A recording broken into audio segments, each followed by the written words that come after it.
गढ़वा जिले के खरौंधी प्रखंड में आयोजित भव्य महायज्ञ के दूसरे दिन जिला परिषद सदस्य सह झामुमो नेता धर्मराज पासवान ने यज्ञ स्थल पहुंचकर प्रवचन का श्रवण किया। इस दौरान उन्होंने यज्ञ परिसर का भ्रमण किया तथा यज्ञ में चल रहे पूजा पाठ और धार्मिक अनुष्ठानों को श्रद्धा भाव से देखा। महायज्ञ में बड़ी संख्या में श्रद्धालुओं की उपस्थिति से पूरा क्षेत्र भक्तिमय माहौल में डूबा हुआ है। यज्ञ स्थल पहुंचने पर यज्ञ समिति के सदस्यों और स्थानीय श्रद्धालुओं ने जिला परिषद सदस्य धर्मराज पासवान का स्वागत किया। इसके बाद उन्होंने संत महात्माओं द्वारा दिए जा रहे प्रवचन को ध्यानपूर्वक सुना। प्रवचन में धर्म, आस्था, भक्ति और मानव जीवन में नैतिक मूल्यों की महत्ता पर प्रकाश डाला गया, जिसे सुनकर श्रद्धालु भाव विभोर हो गए।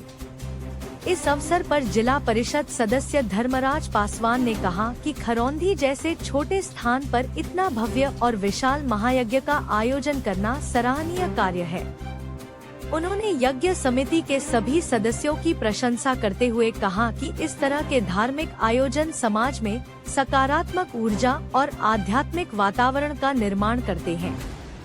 उन्होंने कहा कि यज्ञ समिति द्वारा किए जा रहे इस पवित्र कार्य में उनका जो भी सहयोग संभव होगा, वे आगे बढ़कर सहयोग करेंगे। धर्मराज पासवान ने प्रखंड वासियों से अपील करते हुए कहा कि अधिक से अधिक संख्या में लोग यज्ञ स्थल पहुंचकर यज्ञ भगवान की परिक्रमा करें, पूजा अर्चना करें तथा संतों के प्रवचन का श्रवण करें। उन्होंने कहा कि इस प्रकार के धार्मिक आयोजन केवल पूजा पाठ तक सीमित नहीं होते, बल्कि यह समाज को जोड़ने और लोगों के भीतर अच्छे संस्कार विकसित करने का भी माध्यम बनते हैं। उन्होंने कहा कि जब लोग धार्मिक कार्यक्रमों में भाग लेते हैं, तो उनके अंदर नैतिकता, ईमानदारी, सेवा भावना और धार्मिक कार्यों के प्रति रुचि बढ़ती है। इससे समाज में आपसी प्रेम, भाईचारा और सद्भाव का वातावरण बनता है।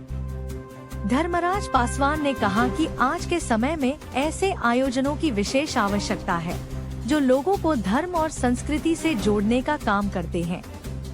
उन्होंने आगे कहा कि दैनिक जीवन में पूजा पाठ और धार्मिक कार्यों में सहभागिता लेने से मन को शांति मिलती है तथा व्यक्ति के जीवन में सकारात्मक परिवर्तन आता है। उन्होंने आगे कहा कि दैनिक जीवन में पूजा पाठ और धार्मिक कार्यों में सहभागिता लेने से मन को शांति मिलती है तथा व्यक्ति के जीवन में सकारात्मक परिवर्तन आता है।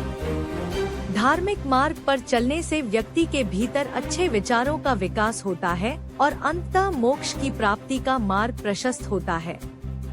महायज्ञ के दौरान यज्ञ स्थल पर सुबह से ही श्रद्धालुओं की भीड़ देखी जा रही है। लोग पूरे श्रद्धा भाव से यज्ञ भगवान की परिक्रमा कर रहे हैं तथा संतों के प्रवचन का लाभ उठा रहे हैं। यज्ञ परिसर में भक्ति और आस्था का अद्भुत संगम देखने को मिल रहा है। आयोजकों ने बताया कि महायज्ञ के दौरान प्रतिदिन विभिन्न धार्मिक कार्यक्रम और प्रवचन आयोजित किए जा रहे हैं, जिसमें बड़ी संख्या में श्रद्धालु शामिल हो रहे हैं। इस दौरान शशि पासवान, सियाराम भारती, पवन कुमार, रिंकू बैठा सहित यज्ञ समिति के पदाधिकारी और सभी सदस्य उपस्थित थे।